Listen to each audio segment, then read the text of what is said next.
Okay, well, yeah, here we go. Exploring. Yeah, Yeah, exploring the frontier of inner space.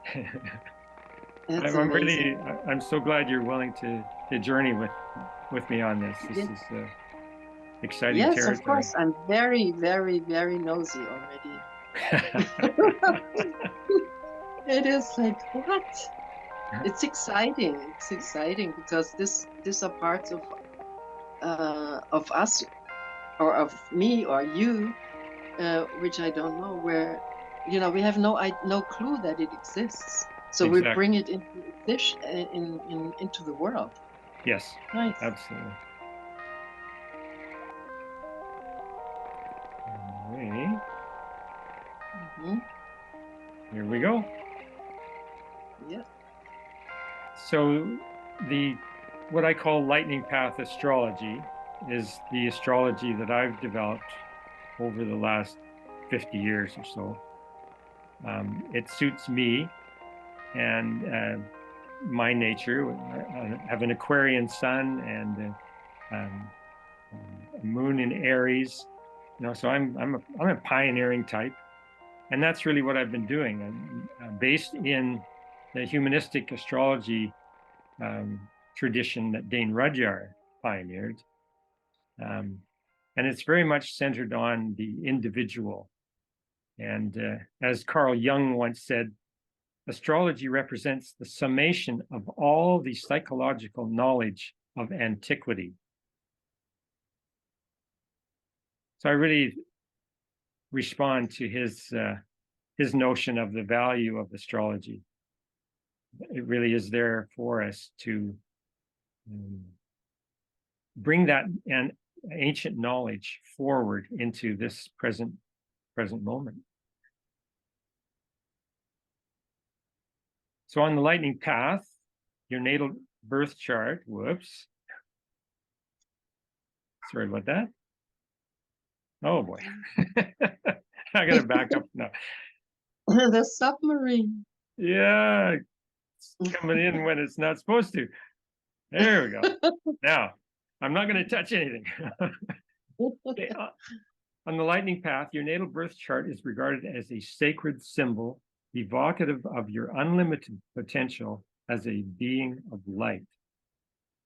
Owing to the chart's unitive mandalic center point, you can gainfully explore the contents of your chart along any line of inquiry you choose.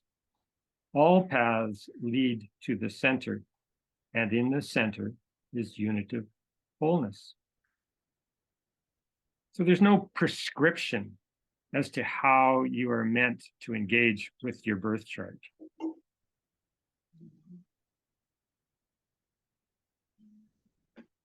So in January of this year, as this green comet swooped through the solar system, apparently it was the first time since the prehistoric era that this particular comet showed up. So it's quite a momentous time astronomically. And it was during that kind of window that I brought forth this particular chart form that you're seeing here, because I wanted to bring the sun and the moon into kind of a one-to-one relationship within the chart and make it visually obvious. So this was the chart that I created, and I also wanted to bring in and amplify the presence of the Sphinx, because the Sphinx is a very ancient and very specific um, alignment feature for all of humanity, really. It's been staring at the sunrise point of the equinoxes, for eons now. And so it's really a point in the chart, in the birth chart, to pay close attention to.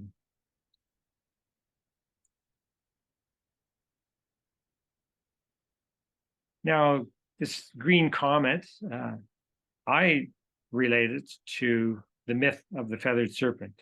which is, or Quetzalcoatl, as it was called by the Aztecs.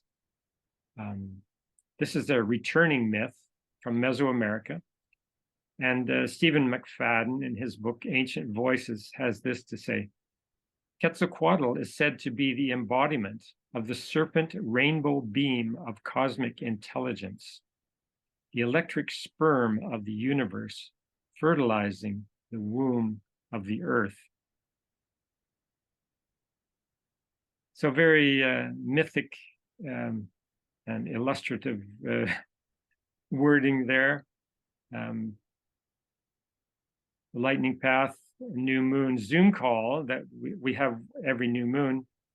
At that particular new moon in January, we were exploring a place in Mexico that I had never heard of before, called Guachimontones, which is the site of these circular pyramids. And as it turns out, this was one of the very earliest sites of Mesoamerican culture to embrace the sacred calendar of the later used by the Maya and also by the Aztecs, also by the Olmec. But it seems that the origin of that calendar usage quite possibly originated here in Guachimontones, which is near Puerto Vallarta, Mexico.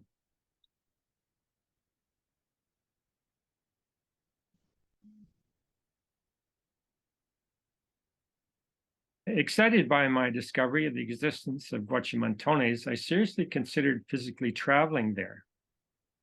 However, a consultation with the I Ching caused me instead to simply turn inward in contemplation of what had already been revealed to me about the place.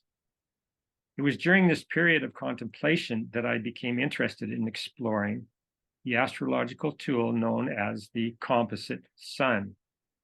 Intuitively, I was guided to begin the process by reaching out to my longtime friend, Barbara, that would be you, Yeah, right. to see if she Yes. would be interested in such a joint venture. I further suggested that the exploration be conducted as an example to others as to how such an exploration might proceed. Happily, Barbara wholeheartedly agreed, and this presentation represents fulfillment of our joint commitment. So thank you, Barbara, for jumping on board and helping me to bring this technique through. So there we see in the background, there's a museum at the site of Guachimontones, and this construction with the white circles, these would be the different temples established at that site. And seeing these circles together inspired me to, caused me to link up to this notion of the composite sun. So it was a direct inspiration from witnessing the Guachimontones pyramids that I got this urge to explore the composite sun.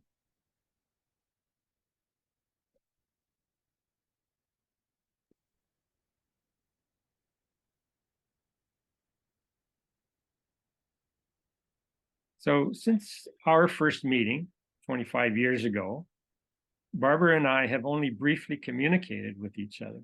In the last couple of years, however, Facebook and Zoom have enabled a closer connection between us, and we are now actively working together, even though we live thousands of miles apart. So this is a bit of historical context, using the sacred Mayan Tzolk'in calendar as the framework that we're relating to here. And this is at the core of this whole lightning path teaching, is the sacred calendar as a matrix of 260 moon cycles. So what I've done here is I'm featuring two paintings, one by myself, the one on the left, and one by Barbara, the one on the right. Now I'm aware of which sector of the Solkin grid that I painted that that image on the left. That was back in 1991 in the moon cycle 12 can.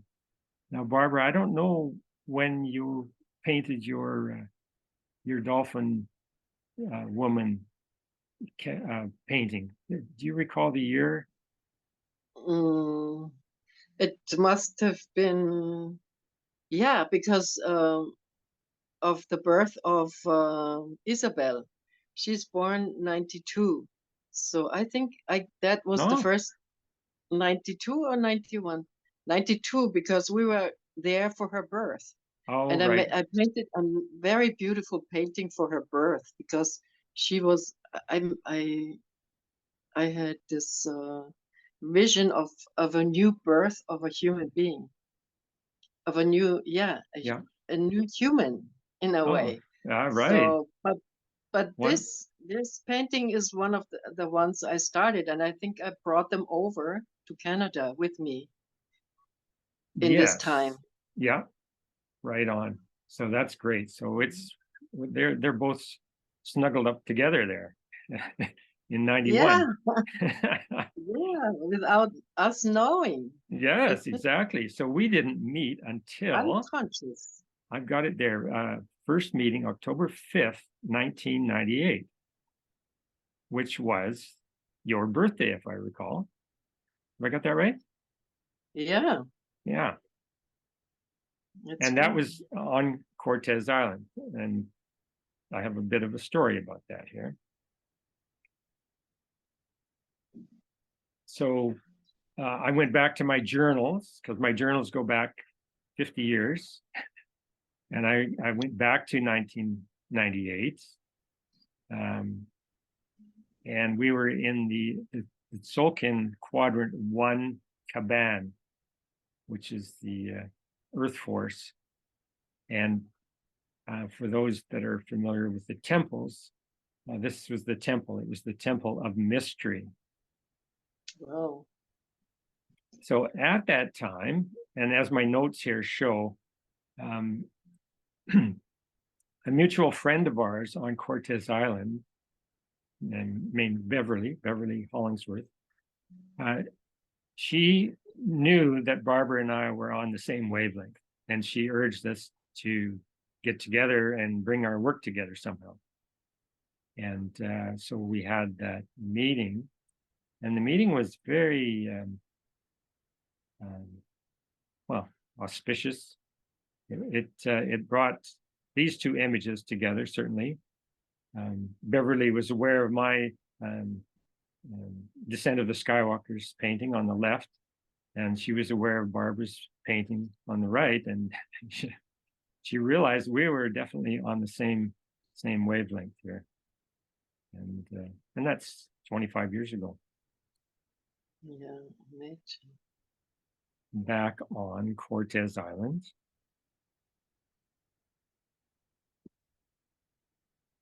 Yeah, and we didn't know what we were doing, you know. It's like she did a cleaning and cleansing.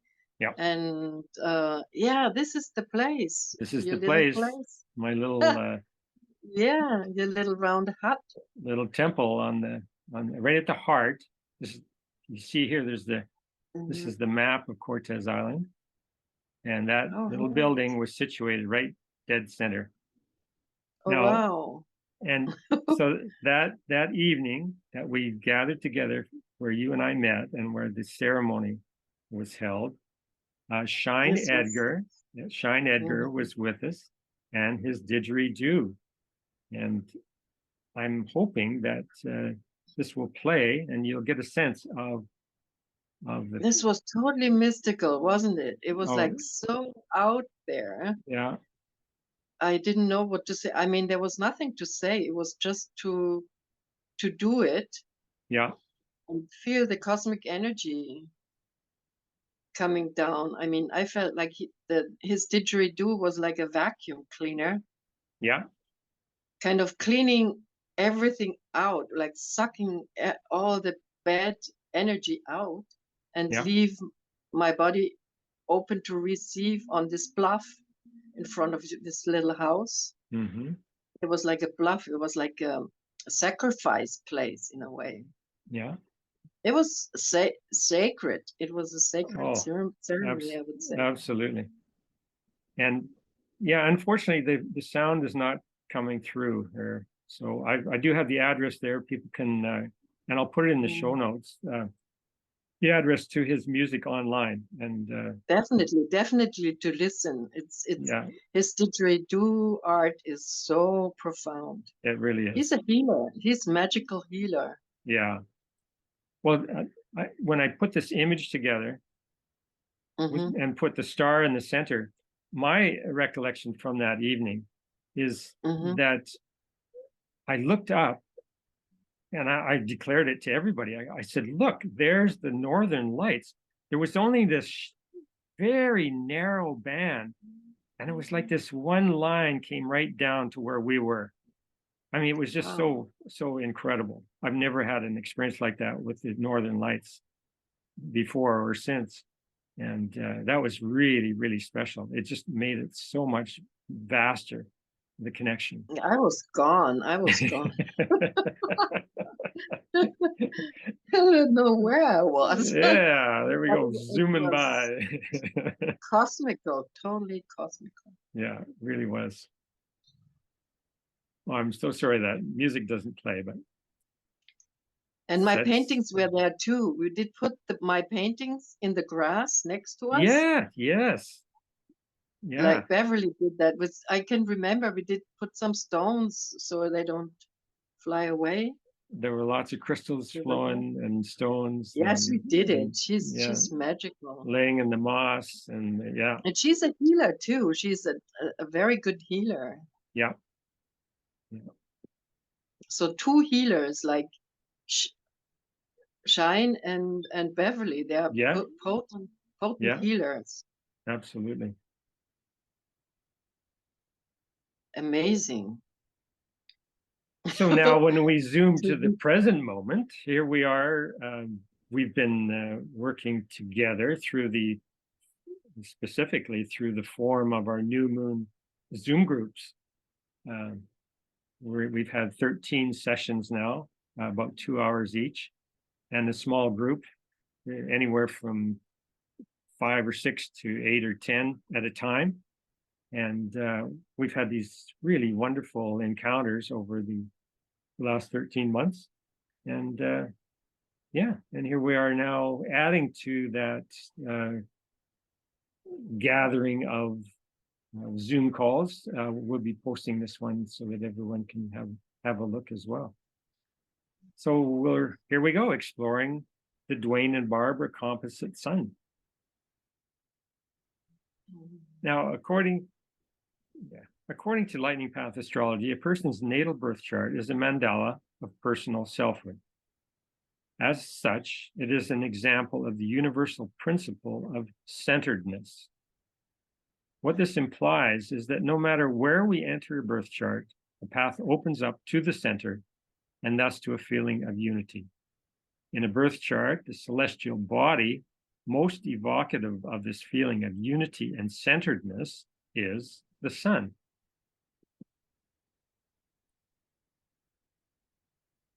When we move to the composite sun, what we're dealing with is the essential focus and purpose of a given dyadic relationship.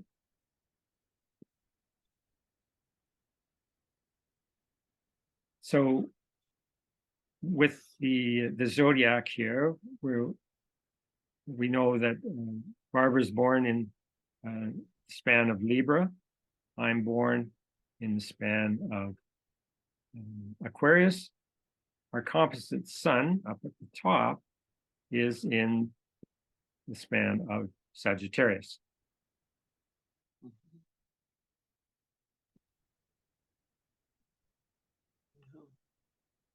So again, with Quachimontones in mind, we have three charts here then that we're looking at. So there's a ton of information here for us, but what we're doing is we're going for the jugular. We're going for the core, the central core of the chart, and take it from there. Let it unfold from there. Okay. Now, because this presentation is meant to provide you, the viewer, with the methodology that we're using so that you can take that and apply it in your own life. We have now the calculation procedure.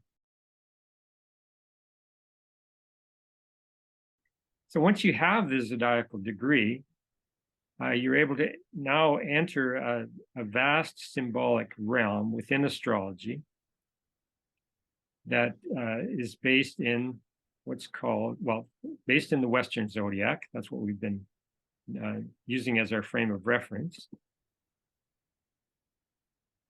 But along with that comes all kinds of keywords.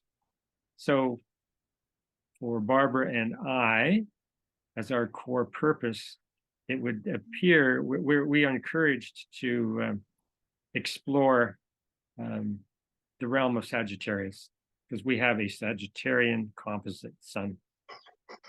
So, and this is, wow. I mean, just running through those keywords, I mean, it's just so right on for the kind of experience that we've shared. You know, higher learning. We're both involved in the esoteric and the getting, you know, past the surface of things, you know, exploring, outdoorsy. There we were. I mean, this image, this Joffre painting is very evocative of the feelings that you get on Cortez Island, you know, with the moss and the rocks and the and the unicorns out in the field. Exactly. And Chiron, I have also Chiron in Sagittarius. Oh, there you go. Yeah, this is exactly my Chiron. Right on. Yeah. Beautiful. Amazing. So yeah, that means we were supposed to meet, and it was also so easygoing, wasn't it? Yeah. There was no explanation, there was no planning, there was nothing of this we did before. It just happened. Just happened, right? Yeah. Great.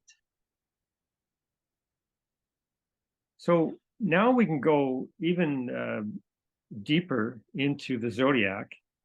In the last 100 years, there's been a body of symbolism come forth that is based in the zodiac. So what we have are a different symbol for each degree of the zodiac.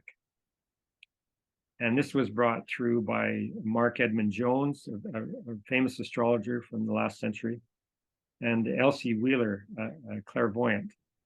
And since that time, other astrologers have kind of refined the symbology and the interpretations and so on, or offered up their own interpretations.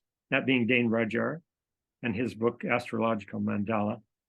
We also have Linda Hill and her Sabian symbol book. So in all three of those books, we could go in and find Sagittarius 14 degrees and see what the symbology is. Well, as it turns out, for Barbara and I, it is the pyramids and the Sphinx.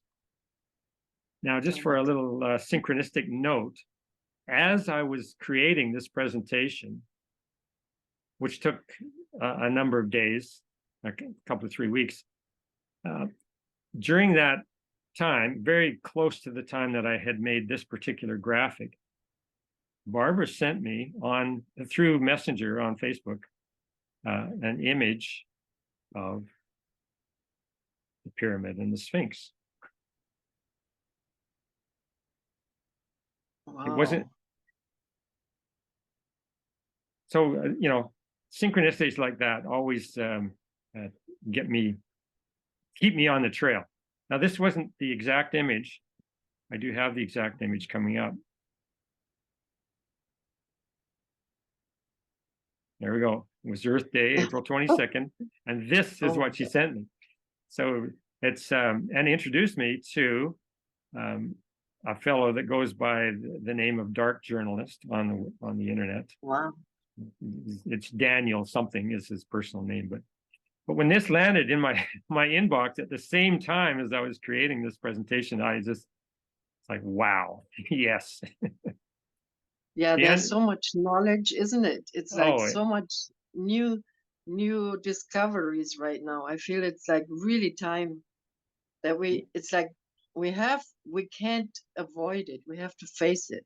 yes, This knowledge from the Sphinx or whatever that happens. Like he talks about the paw, didn't he? yes, What's hidden underneath the paw, and he has this X factors like the X kind of X. He's looking everywhere, and it's a symbol of something hidden, yeah, yeah, which we can discover right now. exactly. And we're on the trail. Yes, blazing the trail. Blazing a trail, that's for sure. So this is James Burgess has done a fantastic job of presenting the wisdom of the Sabian symbols. He has he's in off the coast of Ireland, I believe, and there he is. All right. And he has a message for us about this particular degree. Done this for probably every degree of the zodiac, and he has wonderful commentary, as you'll see shortly.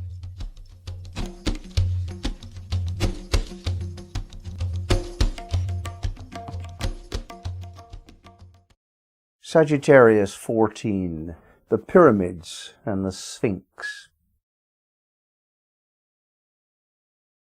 Each and every one of us makes our mark on the world in one way or another. For some, it may be that they build the pyramids and the Sphinx, and they're recorded in history for 5,000 years and counting. For others, it may be that they're just an important, memorable influence in the life of a child, and that child goes on to become something or influence somebody else, and there's a knock-on effect. So each of us has an impact, one way or another, in our own sphere, to our own measure of influence. And this is deeply written within us, that we want to make our mark. And there's a part of this explanation can be found in the confusion which arises early in life about who we are, what we are, the very essence of our identity and our purpose in life are not made known to us early on, mostly because of really bad parenting. Bad parenting is one of the worst problems of the species. We just don't do it right, and the parents impact upon the child in a negative way because they haven't cleared their own emotional neediness, and projection of self onto children is an invasive force that the child cannot resist. They're looking for answers, not trying to defeat attackers, and the parents dumping their emotional process on their children through misunderstandings, refusal to listen, anger, bullying, instructions that are inappropriate. All of this is a terrible force that the child cannot resist. So the child wants to reclaim itself. Each of us has gone through this. And we do this by trying to make an enduring impact upon the world. It has to be enduring. Otherwise, it's just a casual feeling or a thought. It flits away, it's gone. But to make something physical, it endures. It has a dimension of time attached to it. And those things which endure a very long time, such as the Sphinx, give testimony to the urge at that time by that artist and various technicians and builders and so on, under the instructions of a great leader. It brings testimony to the impact that that leader has upon reality. Now, we may not be able or willing to try to build pyramids, but what we can do is to write our song, tell our story, do something which is given physical form that outlives us, so that when we're gone, the message that we brought to the world, our teaching about how we interpret reality, is not entirely lost, and it has the capability of influencing someone else, either to agree with us or to disagree with us, but it has influence, and that's the main thing here. We all want to matter, and that means make material that which is in our feelings and thoughts. The way we do this is to concentrate. If we actually hold our attention clearly focused on our required visionary output indefinitely, then there will be an impact. It's certain. There will be an impact. It will be a little bit different. It might be a lot different from what you intended. We're shaped. As we shape things, we are shaped. And yet it will be impactful, and it will be a measure of who you are and what you hold to be of visionary importance, because you've stayed with it for a very long time. In fact, when you get to a certain age and you look back at all of the choices, decisions that you've made, that you didn't do this, you did do that, you paid a lot of money for this possibility, and you trained and spent a lot of time and effort doing that. If you look at all of that, sooner or later you come to the understanding of who you are, because only you did that. That's how you said who you are, by doing what you did in a way that endures through time. And we learn by doing this that concentration is the guiding force that moves us into reality, into engagement with other people, particularly, because nothing that we can do, nothing, is done alone. We cannot do anything alone. We must collaborate with others. And we win that collaboration by our grace in some way.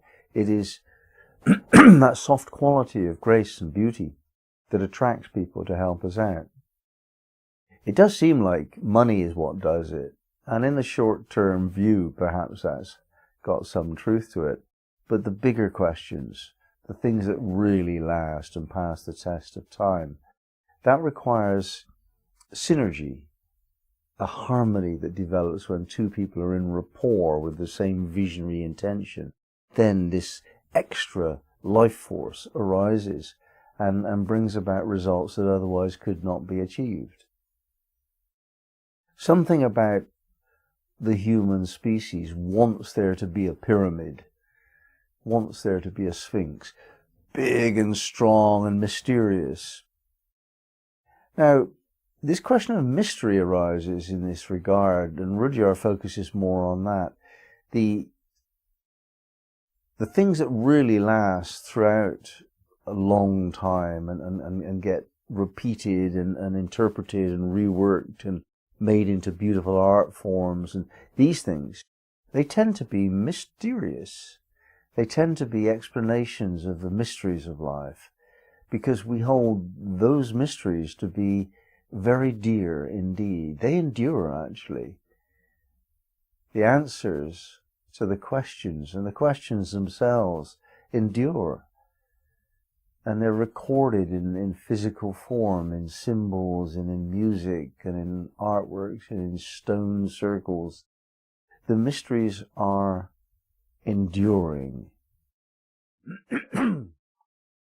And this is how they're kept alive, by taking on the form of physical things.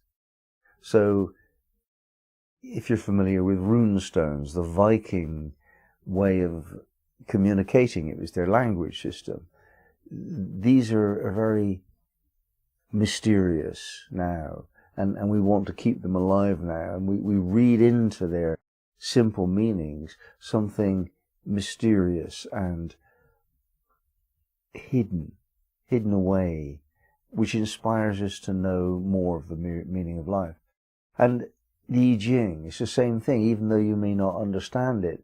You get the sense that this is profound and meaningful. And the yin-yang symbol, and all the horoscope glyphs that tell you the zodiac signs and the planets. There's something about them that tweaks our curiosity, those of us that are more esoterically inclined. And we look into it. Why is the symbol for Pluto a cross under a half circle which contains a circle? Is that meaningful or is it not? Why is the alchemist concerned with turning lead into gold? There's no hint whatever that they were greedy people that wanted to spend that gold on things. Not at all. They wanted to bring their knowledge of the mysteries right down to earth, into that which is the best of the earth plane, gold in its own way. And they wanted to turn heavy lead, which is heavy, into something light, like gold. And this metaphor can be interpreted as related to personality. As we make our message known to the world by building enduring things in the physical realm, we learn how to shape our vision so that it can survive the robust tests of physicality. And that sharpens the mind. It has a real effect on how clearly we think, because we have to overcome problems. And it is not that we produce a pyramid that matters. It is that we have overcome the problems associated with building something that impressive physically. And when we're using the mysteries of the occult, it's not really very important that the signs are kept alive as such, but then the knowledge is that subtle atmosphere of realization. We need to keep that alive. So the Sphinx is no greater achievement than the one who made the Sphinx in achieving the mindset that enabled him or her to create the Sphinx. And we take that into our lives. Whatever we do is simply a testimonial to who we are. This is the number. Yeah, this is the number for our composite sun. So in the previous couple of slides, I showed the calculation, just a general example. Now we're going right directly to our particular. Is this Akbal? Yes, one Akbal. Wow. Which we know of as mystery. This is what I wanted to really get into. This is what I was saying. I want to talk about the Akbal. Intuitively, I knew. Isn't that interesting? That's great. This is what I said, and in the last presentation, I wanted to talk about Akbal. Right on. Yeah, about the night, the place inside of yourself, the inner light, the fire. Going into this Gaia womb kind of feeling of darkness and meet your higher self. Exactly. Yeah. So we are meeting our higher self together.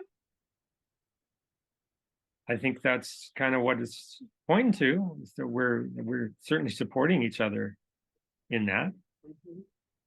So it's also a very mystic place. No, it's very filled with mystery in a way. Oh, yes, absolutely. And there's your painting from many years ago of Akbal. Yeah, very mystic. Yes. And for And those who, crystals. yes, for those who The don't crystal. know, I just wanted to share that these are done on silk. So they have, I mean, the physical presence of these is incredible. I find them just electric. Those ones you That's brought to Cortez Island, I mean, they were electric and just wonderful.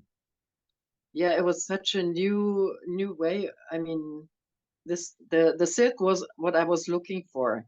That's probably also what happens when you incarnate. It's like you get attracted to what what tool is good for you to express your inner self. Yeah. Yeah, and the silk did it. I mean, the crystals look so beautiful. I mean, I had so much fun to paint them all one by one. One by one. You, you Incredible. can see. I mean, when you zoom in there, it's perfect. But I'm very happy now with my programs, my painting programs, because I can zoom in. Oh, right. With the silk, yeah, it's fantastic. So it's the same kind of thing, but a little even better, even harmonic better, It's like I'm totally, let's say, hooked. I look forward to seeing what you Oh my produce. God. Yes. Because I like to zoom into these details. Yeah. Well, here's an image that I created to Right.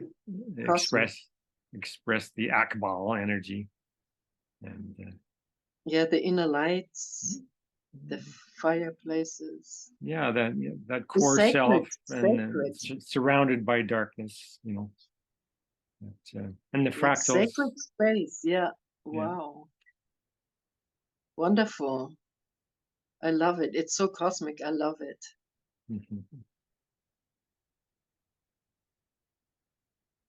So when we look to the lightning path and what we're dealing with there, we have fundamentally the notion of a lunar year of 13 moons. There's 20 of these in the complete round of the Tzolk'in. So you can see that number 7 stands alone. All the other numbers are paired up, but number 7, which refers to cosmic order and mystic power, it stands alone at the top there and is kind of coordinating things. And I've always found it interesting. You'll see in the upper left-hand corner, that's a crop circle. There's actually 13 circles in that image. Oh, right. Yes, And I've seen that. they exactly match this notion of increasing complexity and increasing size as we go from 1 to 13 along the Tzolk'in grid. So another message from, I don't know, are they ancestors? Are they extraterrestrials? Whoever's making those crop circles, or Ben and George from the local local brewery, who knows who's making them, but can I say something? Yeah, of course. Because I had information also, like they are coming from inside out. They're not made outside. They're made from inside the earth. So energy frequencies come up through the earth, and they make this design. It's not. It's interesting. Yeah. I thought. I get you. That rings true. Does it resonate? It was absolutely. Because I was like busy with telos and these people living inside the earth. Yeah. And I did write a nice little story about going down into telos and meeting these people in there. And while I was writing, I got this information that the crop circles are coming from inside, actually, because their sacred geometry. These people inside of the earth are talking through the crop circles to us. Wow. Well, that's the information I got. Yeah. Well, they are so mysterious. I mean, it's just, it's always good to hear a new perspective on things. I'd never encountered that notion of, from the inside out. That's Yeah, really, this is, thank you, because I I didn't put very much. Yeah, I did put it in my story, but I didn't think that it's something nobody knows. yeah. There you go. You're breaking trail again. Yeah, from inside, From it's like inside also the out. dark side. Yeah, There you go. from the Akbar perspective. Yeah. So there we are, the Solking grid, the Akbal on the left there. We go up to 1 and then over to 7. And there's your. Oh, Now, why do I have that? 7, 8. Excuse me while I refresh my memory. I don't know why I brought this in here at the moment. Let's see. Okay, a composite sun. all right. Muluk. Oh my God, The how nice. The cosmic gateway. And Oh yes, boy. you did do all of those. What is the star of life? You did those by hand, each and every one of them. Yes, and Which- there's no way you can put a lining or something. You have to really go by hand to do these lines. Yeah. I like it. I love it. Oh God, it's incredible. Now there's so much vibrancy there. Yeah, Wow. beautiful. It's a beautiful gateway where Yeah, it sure is. it's And a huge way. That's really what hopefully this little video will be, is a entry for some people into, finding their way to the gateway and through the gateway into what's beyond. That's healing through water, isn't it? It's healing through water. Water is like whenever there's a flood, yeah, or too much water, too much rain, it's a cleansing process. So wherever on this earth there's gonna be big waves or big inundations happening, it's a cleansing process. Yeah. And people die, but also it cleans the place up. So Earth Gaia is really connected to this kind of Muluk energy when she needs a clean up, and when she cleans her house. Her house is the earth. Wow.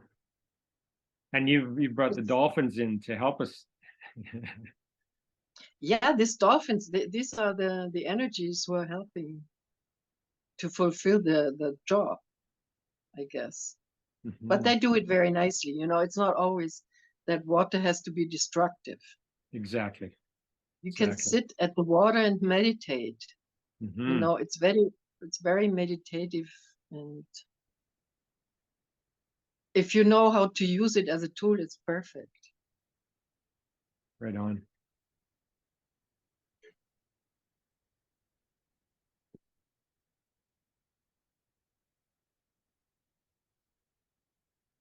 And there's an image I created that also incorporates a painting that Teresa and I co-created.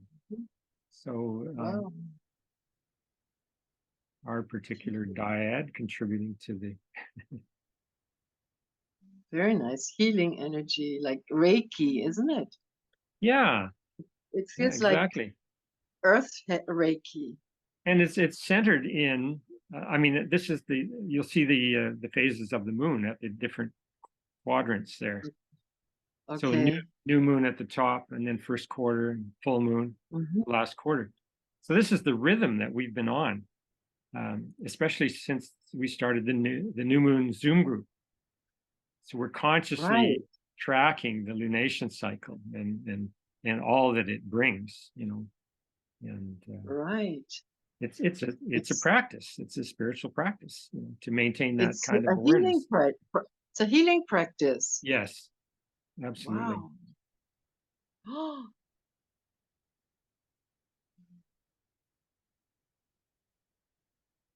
Wow. It's a symbolic life. Dane Rudyard, to live a symbolic life is to live a transpersonal life, a life in which every event can be referred to an archetype, thereby acquiring a sacred character.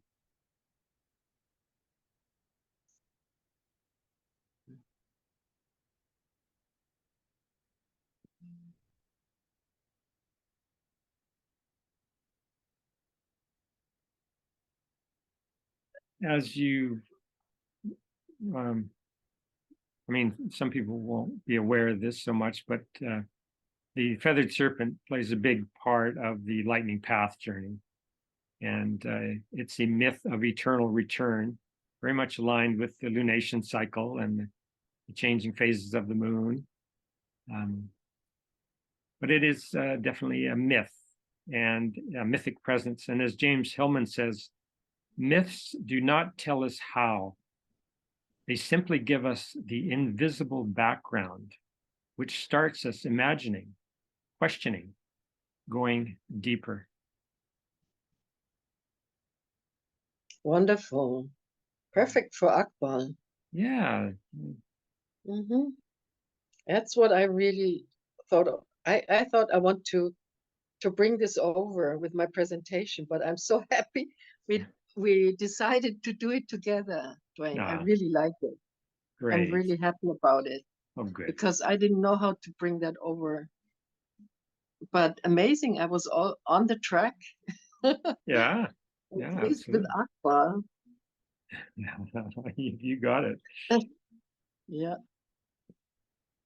Whoops. But Muluk is really amazing also. The Muluk, I have to think about it because I'm living close to the water. So water and dolphins is probably my theme, which I have to sort of get more out there.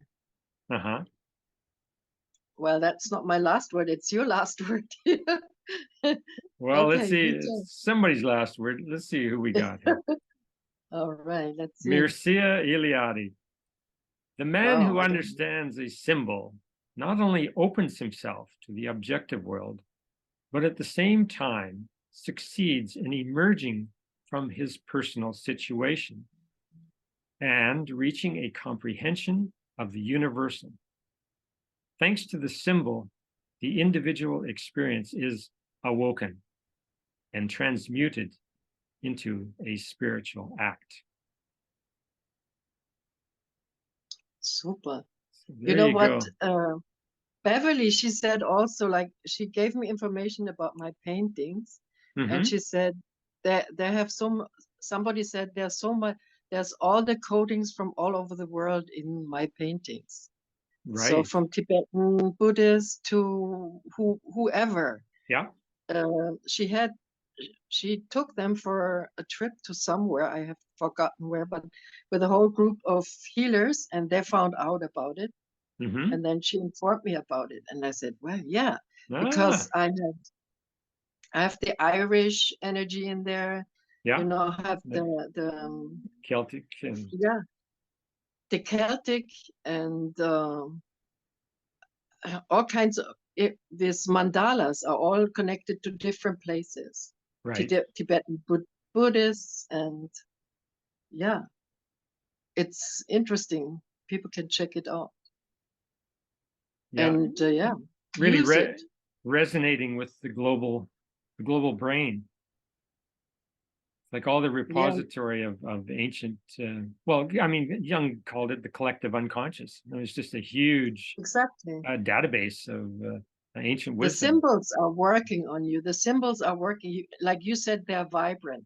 Yeah. Also, the colors had to be vibrant. Oh, yeah. So because the colors are giving an impulse to our subconscious in a way. Some people don't even see colors, you know.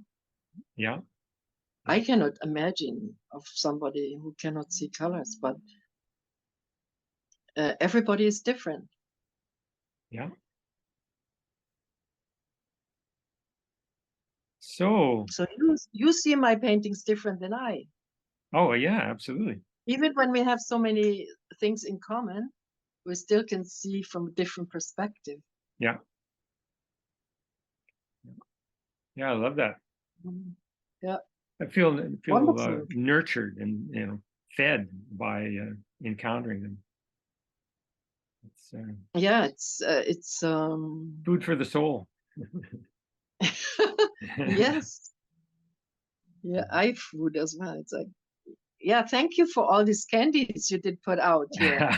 You're I welcome. was really curious about what you're gonna pull out of your basket behind your back, and I'm glad that we did it. Yeah, we did it. Yeah, and I love it. It's great. We should do more like this because it's really like inspiring. Yes. Hope we inspire the people who watch this movie, these presentations as well. Yeah.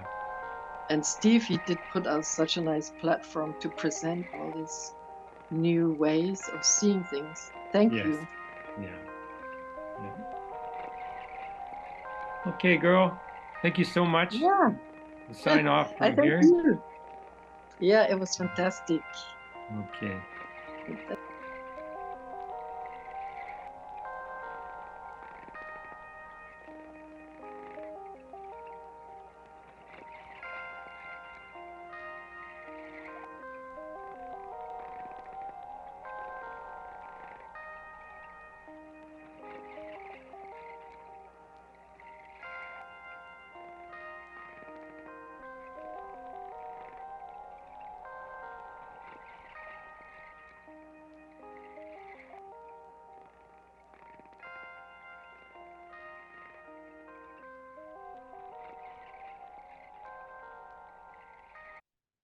I mean, some people won't be aware of this so much, but the feathered serpent plays a big part of the lightning path journey.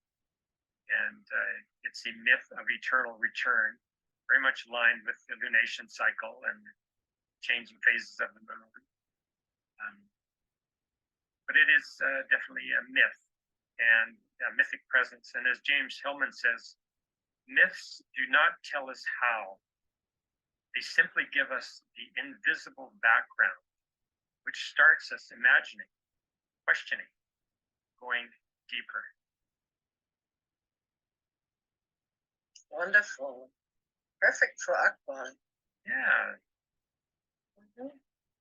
That's what I really thought of. I thought I want to bring this over with my presentation, but I'm so happy we decided to do it together. Right? I really like it. Great. I'm really happy about it. Oh, good. Because I didn't know how to bring that over. But amazing, I was all on the track. Yeah. Yeah. With Akbar. You got it. Yeah. But Muluk is really amazing also. The Muluk, I have to think about it because I'm living close to the water. So water and dolphins is probably my theme, which I have to sort of get more out there. Uh-huh.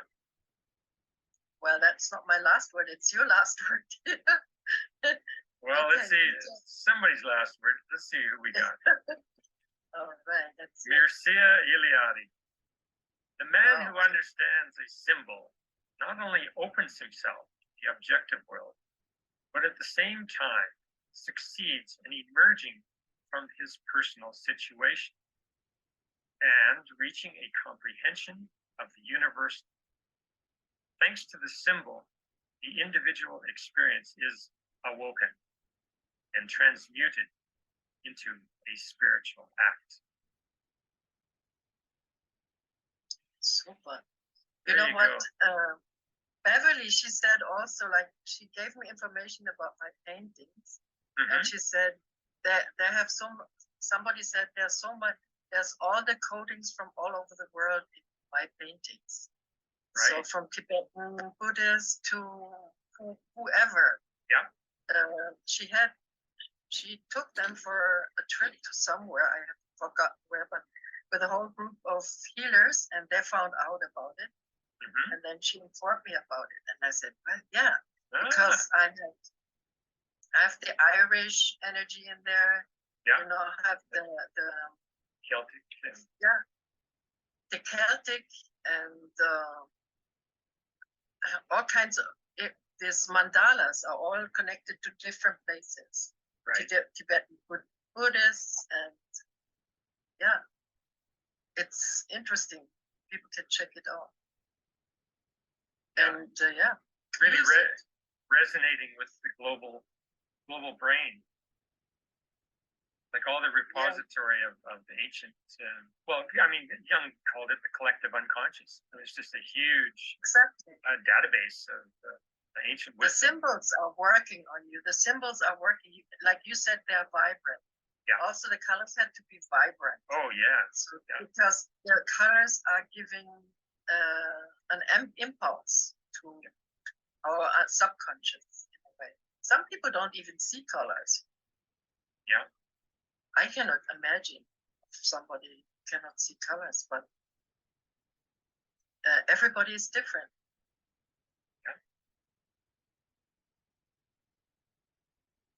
So. So you see my paintings different than I. Oh yeah, absolutely. Even when we have so many things in common, we still can see from different perspective. Yeah. Yeah, I love that. Yeah. I feel Wonderful. nurtured and fed by encountering them. Yeah, it's Food for the soul. yes. Yeah, I food as well. So yeah, thank you for all these candies you did put out here. You're welcome. I was really curious about what you're gonna pull out of your basket behind your back. And I'm glad that we did it. Yeah, we did it. Yeah, and I love it. It's great. We should do more like this because it's really like inspiring. Yes. Hope we inspire the people who watch these presentations as well. Yeah. And Steve, he did put out such a nice platform to present new ways of seeing things. Thank you. Okay, girl. Thank you so much. Yeah. Sign off I from thank here. you. Yeah, it was fantastic.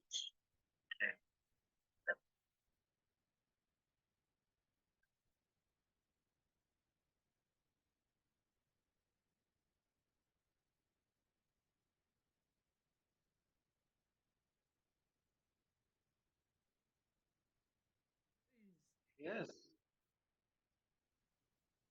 Ah, whoa.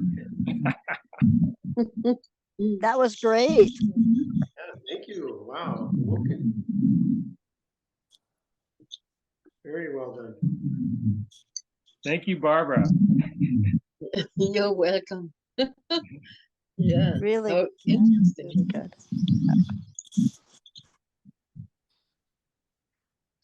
Wow. The synchronicities. Woo-hoo.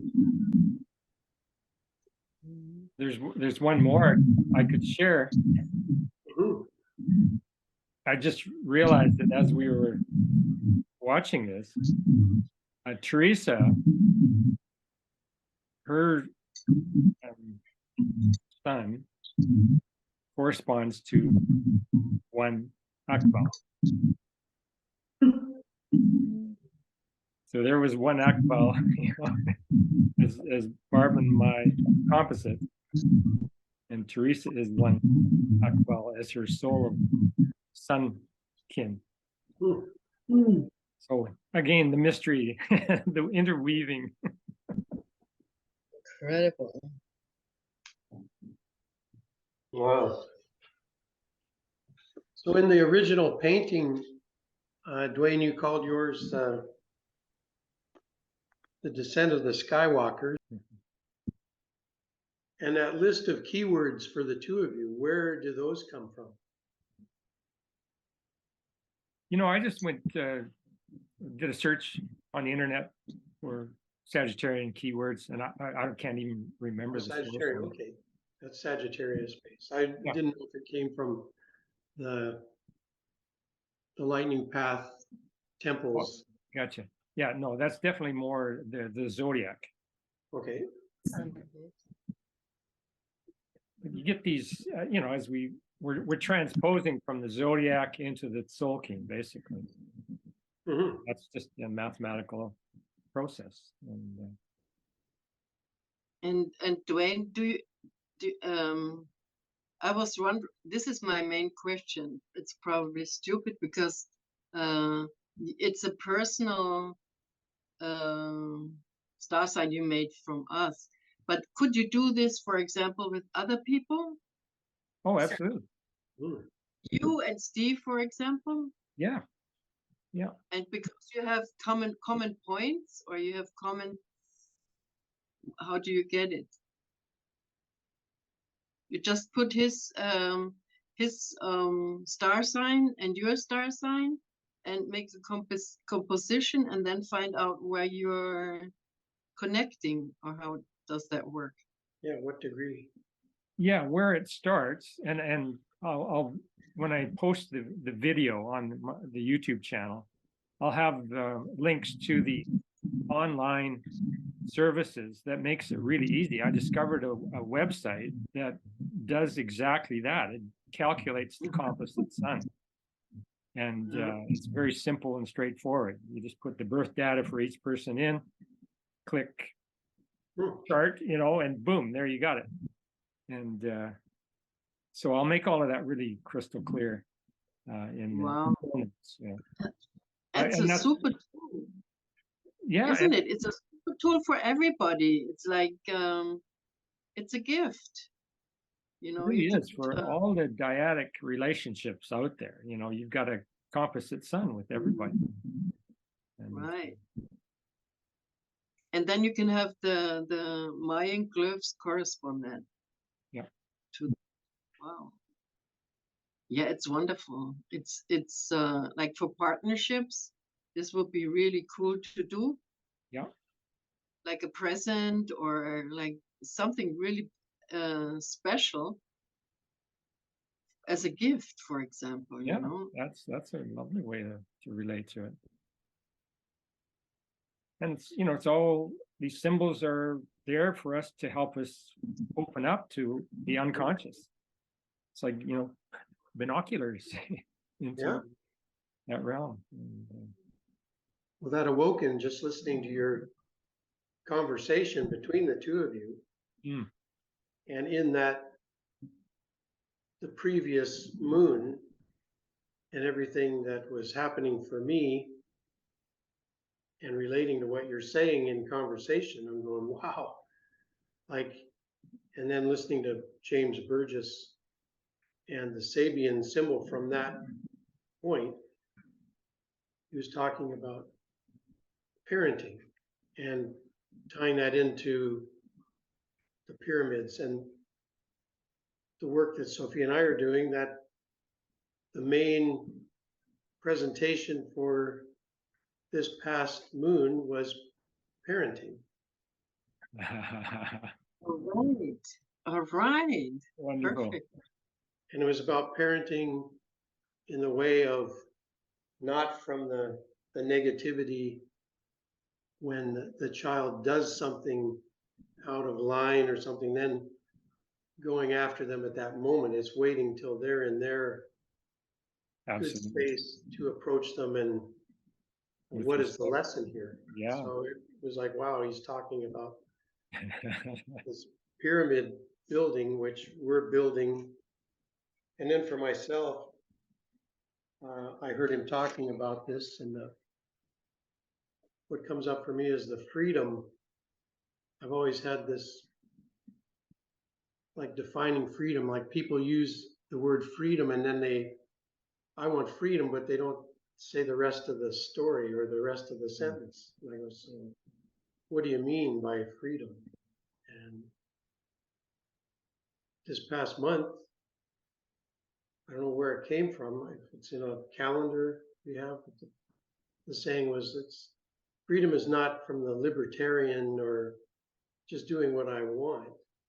But the real freedom comes from being a master of building something.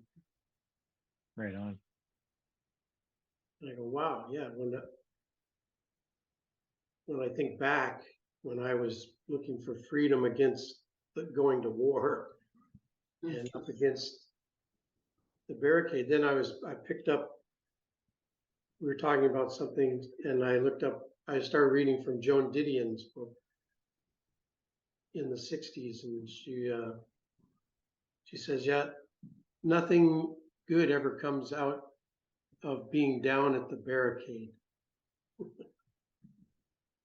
And so that's a different, and then Barbara's bringing up this, we were also talking about crop circles, seeing this different perspective on freedom, or seeing this different perspective on where does that energy come for the crop circles. Yeah. In Right now, we don't know if it's coming from all sides. It's like you have to be aware. but that It can geometry come just from- doesn't, Yeah. just doesn't come out of the Exactly. sky. That geometry Right. emerges out of the planet. That was amazing. You liked it. Yeah, to look at it as a different perspective. So, yeah, thank you. There was a lot of things perked up from over the last moon. So thank you. Breath of spirit. Yeah, the cosmic gateway. Well, and here and now, just to continue on with things, we're moving into 8 Akbal. Oh, wow. So this theme wants to remain in our awareness at the moment. There's more. Mhm. Yes. I anticipate it being quite a creative time for myself. The last 2 weeks have been me exploring not only Chat GPT, but Deep Dream Generator. So the Chat does the text, the Deep Dream Generator is generating imagery from seed images. So every digital photo that I have put out on the internet, and there are hundreds and thousands of them, just as a giveaway, every one of those images is now, for me, a potential source of the imagery that can be generated with that style. So, for example, take the Descent of the Skywalkers, that becomes the seed style. Then I type in the kind of whatever I want that image to portray. Boom, click the button, and within 20 seconds, there is a graphic image based on that style and whatever text I put in. And I have been absolutely blown away by what has come out of that process. And I'm going to start probably tomorrow, the next day, I'll be posting at least one of those images to a new outlet for my creativity, which will be like an image gallery. And I'm going to do one a day for the whole. I've done one for each hieroglyph. So, like I say, it's just been a phenomenal tool that has landed in my lap, and a part of that rings. It sounds you're hooked. You are hooked to it. Oh, yeah, absolutely. I know what you were talking about earlier about how the precision you can get with the imagery and the pixel. Yeah, I'm a pixel pusher, and it's just been a tremendous opening, and corresponds to now every new moon, along with being aware with you guys and gathering together. I do my birth chart and I do the transits. So what I discover is that today, the new moon lands exactly on Uranus in my natal birth chart. So this would be an electrifying time for me. It And is. there it is. You know, like I say, I'm grabbed these 2 new tools, and it's like, oh my God, this is vital. So I'll make sure you guys are in the loop on the release, because I think you're gonna like it. Cool. Yeah, I definitely see. I've used them to start on the, well, what came out of last month was Barbara had the vision from meditation of a project, and that involved our imagery and different text to interpret the images and so on. So here's a prototype. Here's, can you guys see this? Can you hold it a little higher? Higher, yes, a little higher. Is that? No, yeah, wow. And then on the back is wisdom and shadow wisdom.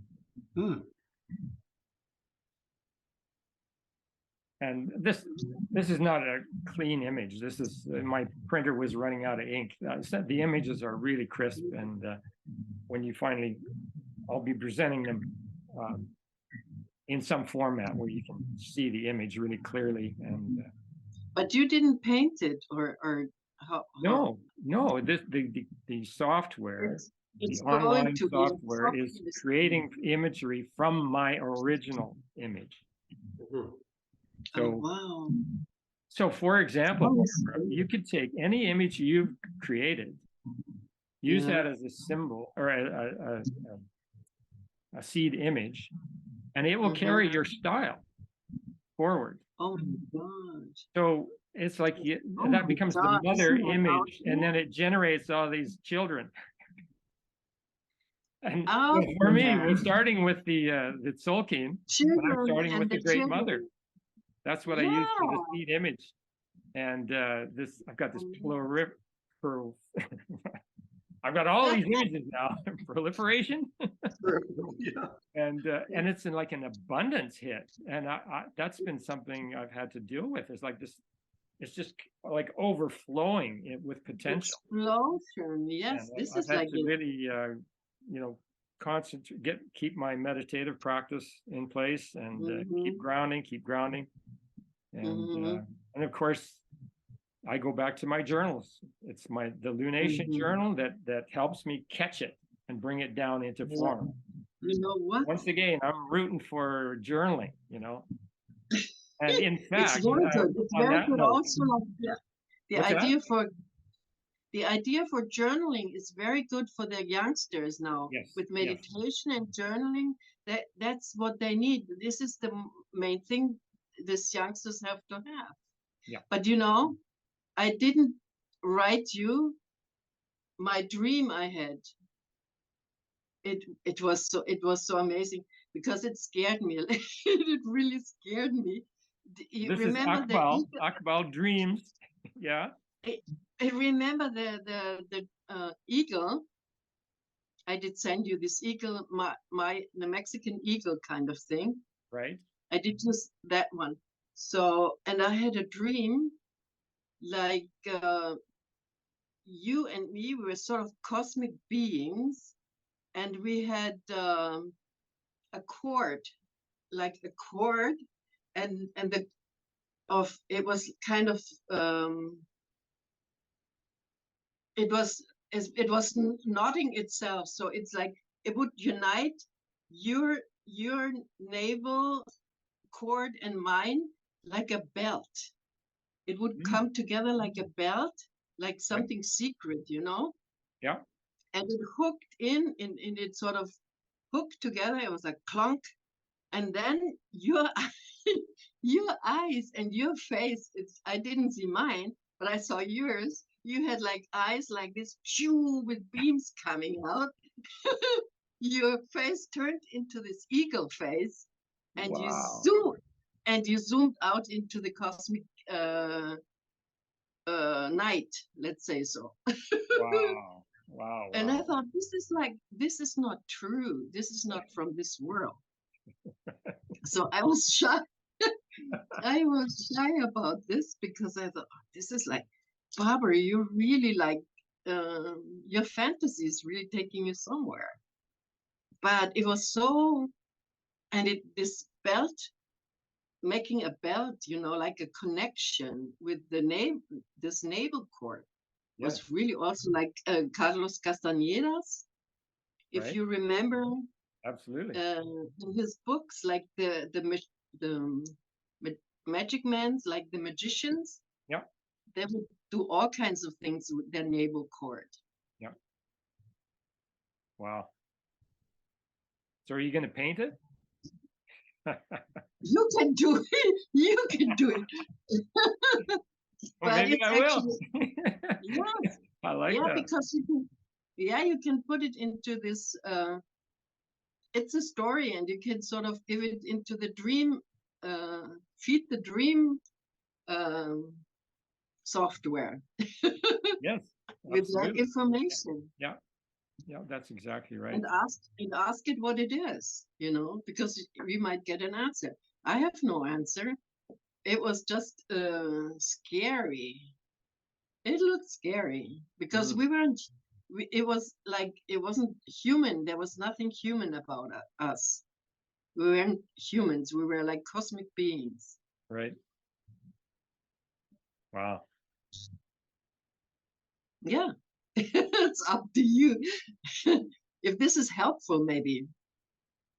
Oh, absolutely. I mean, we're in a group process. We're on a journey together, the, Yeah. the whole yellow submarine kind of journey. Yes, amazing if we find out what kind of connections we have to the others as well. Yeah. This is like another possibility to even do a group reading. Well, and something that I haven't posted yet, which speaks to this very theme, is about a group of adventurers, approximately 20, who are on a pilgrimage to the Sphinx and the Great Pyramid Mhm. to witness the arrival of Neptune at 0 Aries. Are you going there? That sounds like a cosmic journey. Well, I Oh. plugged in the request to the Chat GPT to make a little story about it, and it did. So I'll be posting that in the next week for your enjoyment. I think you're going to get a kick out of it. Our Wow. new submarine and our journey forth. That's my natal point. Yeah, I mean, you guys, what I'm doing actively is collecting information that anything that relates to 0 Aries, the Sphinx, Great Pyramid. And now, because Neptune is just coming to that point. Right out of Pisces, yeah. In this 200-year journey, yeah, late Pisces. So we're in late Pisces now in reference to Neptune, but it's going to get specific in 2025, and that's kind of like a synthesizing point for us on this journey, as far as I can see. And it's like from here on in, the orientation I'm taking is to that 0 Aries point, that the Sphinx. The mystery resides within, and unless you're paying attention, you're not going to get it. So, and here with Barbara and I having this the Sphinx and the Great Pyramid composite, it just feels like a very auspicious beginning. That there's something very real underway here, very cosmic, and yeah, we're being called to But make it real. doing this kind of art is also mind-boggling. Yeah. It's like nobody did it. It's like in the time of, because since we talked about Picasso, I was listening to more Picasso information, And it's so amazing what kind of time they were living in. You know, also World War times, and Yeah. and they had to hide, and they had to use codes for their wordings. So this kind of new tool, and that is maybe also a way of putting new codes, or you know, because the artists are actually always the ones who are bringing in the new energy. And there was no new energy all the time. There was no. It was like, you know, I didn't feel like it stopped somewhere. Right on. So, and now with this age of Aquarius, this is the beginning. This kind of art is going to open a lot more doors. You know, it's going to clap, clap, clap, clap, bring new stuff. Because when Absolutely. one is doing it, the other one is copying it. We are monkeys. Programmable monkeys.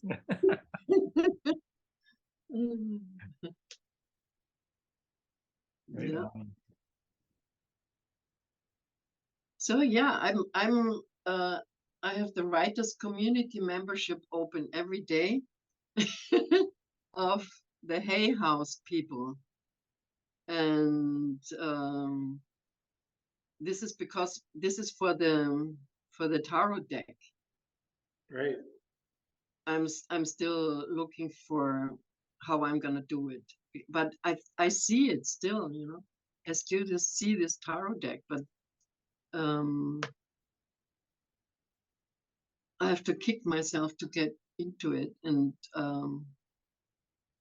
see if I can talk to somebody. I have no idea how this works. Steve, who is talking to you, or do you have to sign something because they say I have to get into the waiting list? Yeah, I'm not certain about a waiting list because I just joined, but of course it costs to join to get involved. Join the waiting list. Hmm. Yeah. Yeah, I haven't heard about that. But it's certainly the area that publishes card decks. Yeah, I looked at them. I saw them, how they're looking. And yeah, they're beautiful ones. But it's also like these cards would be just totally new. I mean, it's this whole access to do a tarot with that. This would open up another big space for humans to be using the Mayan calendar as a tarot deck. Yeah, so their whole purpose is to help you with the publishing of that and getting it out to the world. So that's, you need to invest in it to get their assistance. But if you have Yeah, it, but you said they also did decide if they would like to have it. So one has to make an offer or something. yeah, but look at what you So have. It's, yes. Huh? to me, it's a no-brainer. They would jump on it, Yeah. what you have available. Mhm. And then what you presented, Dwayne, that looks like a card. Yeah. That's perfect also. I mean, it's wonderful. I But could what include this for But you the can also, reading. there's also self-publishing, and if it's not through Hay, they even assist you to go through someone else. Uh-huh. It requires an investment to get started, of course. Yeah. And in investment, there's always risks. So. But they've got a lot of guidance, and they're coming from a heart space, so it's a good place to play if you really want to get it out to the world. what I've come to in my own creativity is I realized that my primary project is to create this journal, you know, so that there's a package. And inside that is going to be, I've done all 64 hexagrams using this dream generator. I've got a reading for each one. So that'll go into this journal as a resource.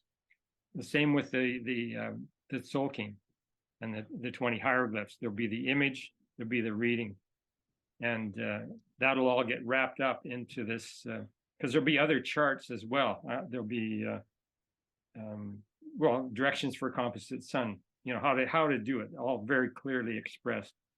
And any of the other techniques that seem really right for this presentation. So I realized I'm kind of creating the prototype, and it's quite likely it'll be up to somebody else to take it the next step in the distribution. You know, I don't necessarily see myself doing that, but certainly to get the prototype together and make it available to, you know, family and friends, you know, the small circle, and then see where it wants to go from there. But it kind of took a weight off my shoulder. I was starting to feel like, oh, I'm getting involved in a production, you know, a bigger production that I'm prepared for at this point. Right. So I kind of reeled it back in. And to get some support. Yeah, because I've had this prior commitment to this Lunation Journal format, which I didn't want to see get lost by the wayside. So I kind of got back to that, and it felt really good to just arrive at that spot and say, okay, this is number one for me. Yep. Yeah, we'll go from there. I know they really like that in something that you can teach. Seems like their books that are most successful are something that has like a program to it. Yep. And they often say, if you have a program, you can turn that into a book or into that you can share. Right. And yeah, they're very good at that. Nice. So my experience is they really know what they're doing.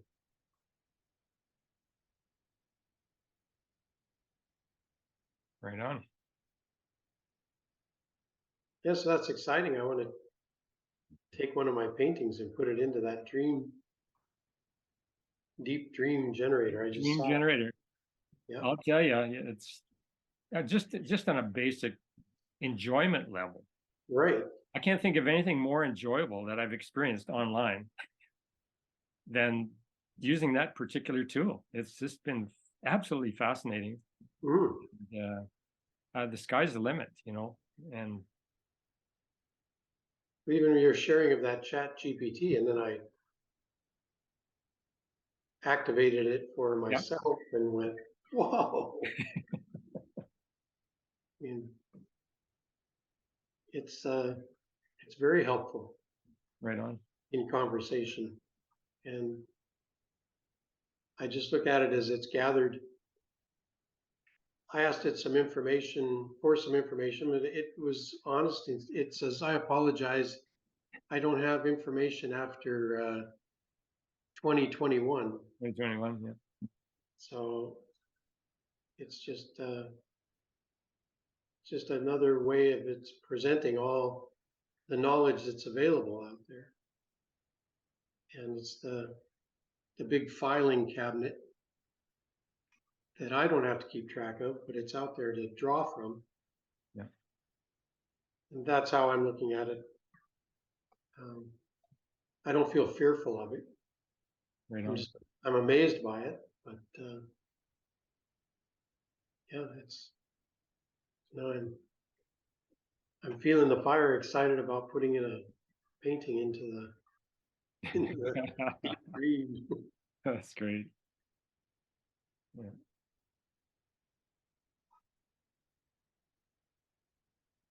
Oh yeah, and Barbara posted that Dodds Narrows video of the orcas.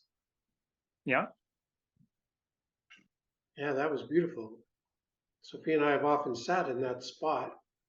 We haven't seen the orcas, but we know the power of that current that goes through there. And just to feel those orcas going through that power of what power they have Right on. to push through that. Yeah. Is just it's the feeling of that power, so powerful. Well, that feels like a good segue moment over to Sophia, who's our next presenter. Do you have anything to share about that, Sophia? Well, I think first I had to decide if I want to take the slot, like that was it. I am amazed with the process of decision. And I am noticing when I listen and look at your presentation in previously, and when I look at your website, I'm noticing that there are several books that you mentioned, and I have it right here on my bookshelf. And every time I am in this meeting or looking at your website, it seemed like the books kind of start to talk to me. So that's how of course, the very first book is loudly talking to me is Jose Arguelles, The Mandalas, Right. and I have that book, and then I kind of looked at it, and I said, "Oh, this will be very cool." And then I collected all of the books and that big pile, and I said to Steve, "I'm gonna just make a little book report on this." And Steve said, "So you're gonna choose one?" And I said, "No, I'm gonna do all of them." Like that is about eight or nine books. I have it here in the house, which Wow. constantly showing up on your website or in our discussion. Right. I thought, no, I think it's a little bit too ambitious. So I had to kind of scale back, and I said, again, I went on your website again. I said, I know that the book of Hunapku, because the Hunapku, the symbol, and the symbols is constantly in my face doing sacred geometry, like sacred geometries and symbols and signs. That's where I live my life.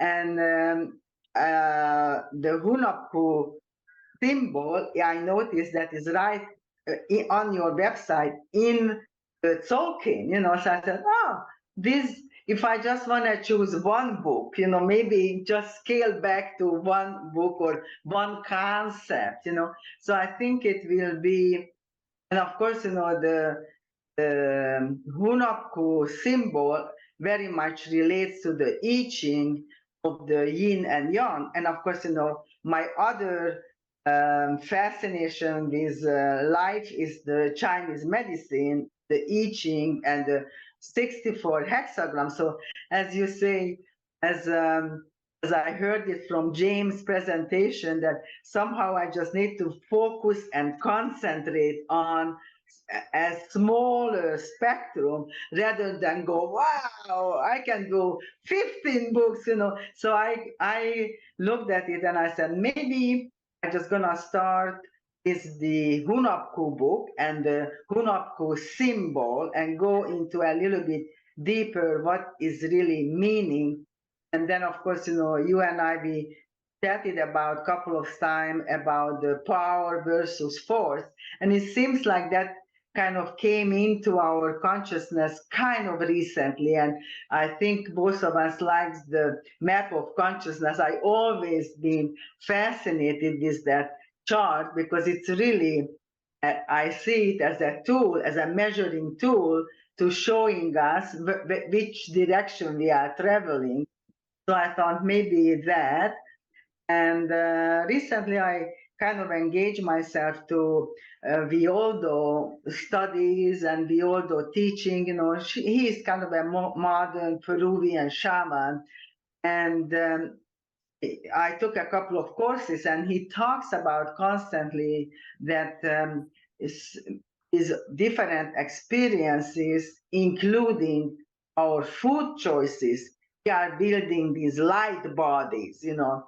And so he talks about the term of homo luminous. I said, yeah, we are on the lightening path because we are light beings. So, and I just got that book a couple of days ago. So I thought, oh, this is kind of a new adventure. So I disciplining myself to commit to 3 books. And so one of them will be my Unapku book, The Power of Force, and the last one will be this new book of what kind of nutrition and choose enhance our light body. So that's where I am at.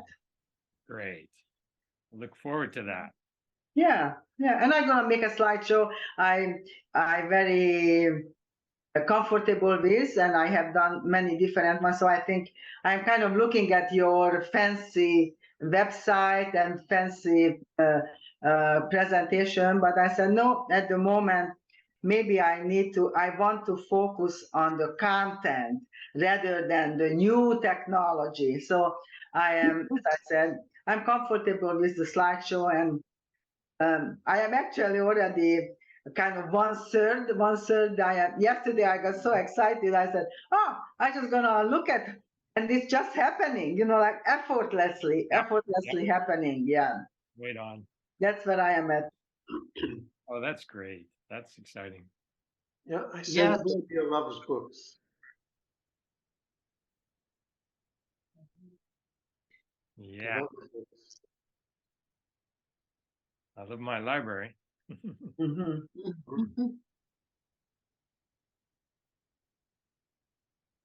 Well, guys, we're getting close to our 2 Close hours. to time, yeah. Look forward to that. Yeah. So maybe we can hear from Shirley and Linda. Sure, okay. I'll say thank you very much. This talk about synchronicity. It's a very good day for synchronicity. I'm working on an art piece for my granddaughter who turns 30 next week, and her fiance. I thought, well, I met her fiance, so I'll do something for him. Their birthdays are only 2 days. I think they're 2 days apart, and they're 4 years. I know it's 4 years, but I can't remember if it's 2 days or 4 days. So anyway, I thought, well, I'm just going to do up an art piece for them and see what happens. So so far I've combined a bit of numerology with a bit of astrology. And then I pulled in some tarot. So I was doing their birthday and their full names. So the soul number as well as the in life path with your name. So I thought, how am I going to put out there? How am I going to show these 2 young people how they are together? I mean, they may or may not have similar archetypes. I don't know. And then along comes this composite sun, which is perfect. Because it kind of like, for me, relationships have always been 3, each person is a circle. And then the relationship itself, it's like a pyramid. The relationship itself is another circle that you become part of, right? Without losing all the rest of the circle, but taking that best part of the 2 to build something together. And so the composite sun just fits in there absolutely perfect. Now I know there's signs, and I can go to whatever that site was and go, aha, all right, now I'll have the full thing. So I thank you so much for that.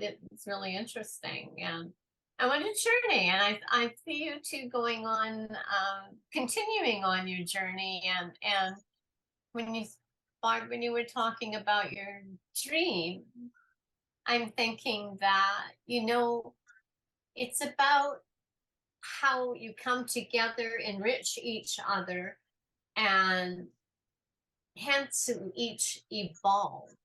And it's that evolutionary part that breaks free. Here I am with my hands already. And that is what is brought into the world. That's what you bring It into felt the very much like Kundalini energy, really like this lightning energy, which is the Kundalini. And Dan Winter, he's talking about that. You should check him out. Dan Winter is really interesting, and he found out some new stuff also about the golden mean ratio and how important that is to pump that kind of energy up into the cosmos. And we are this light beings, really, like we are light bodies. So I mean, something's going on. So probably this and it will manifest. It will like manifest light out bulb. here, and yeah. And it's So like keep we are going. not like everybody wants to tell us that we are supposed to get muted, you know, get axed, you know, the humanity is not worth anything.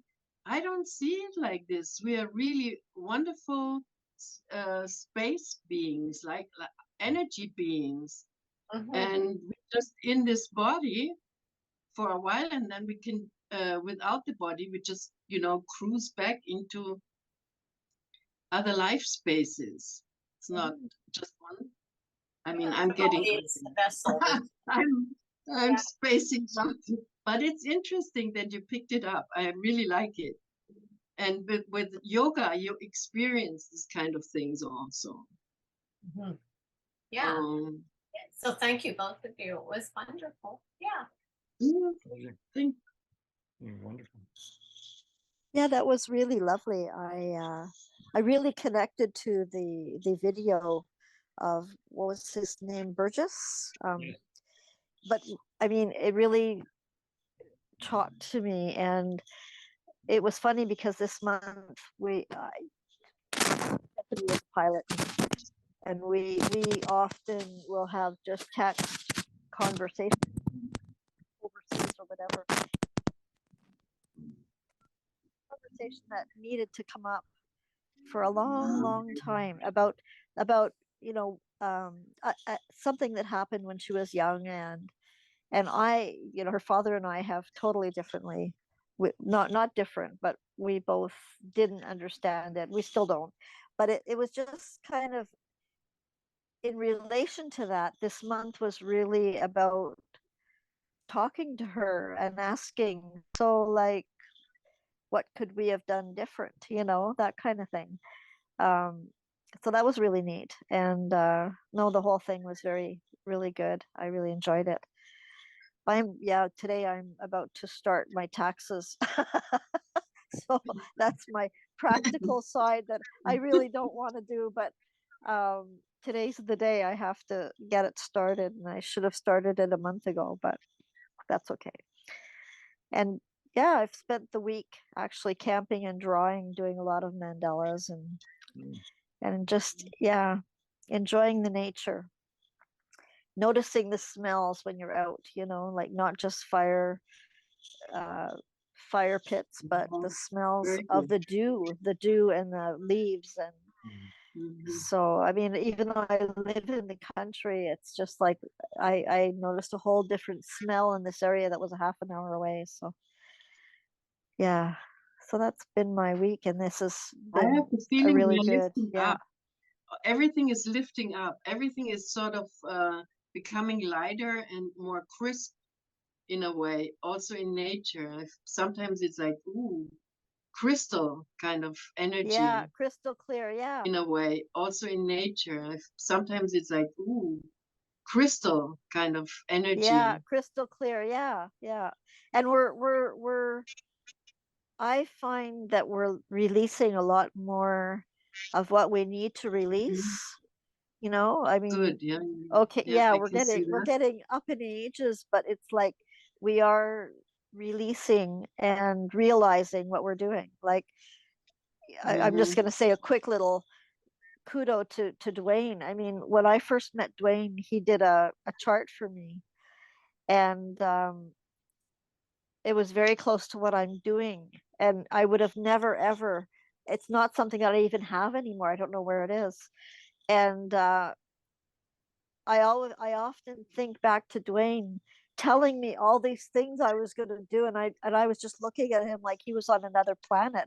Like, you're going to do healing, and you're going to, you know, be a group leader, blah blah blah. And it was just like, really? Like, so it's Oh, yeah. sweet.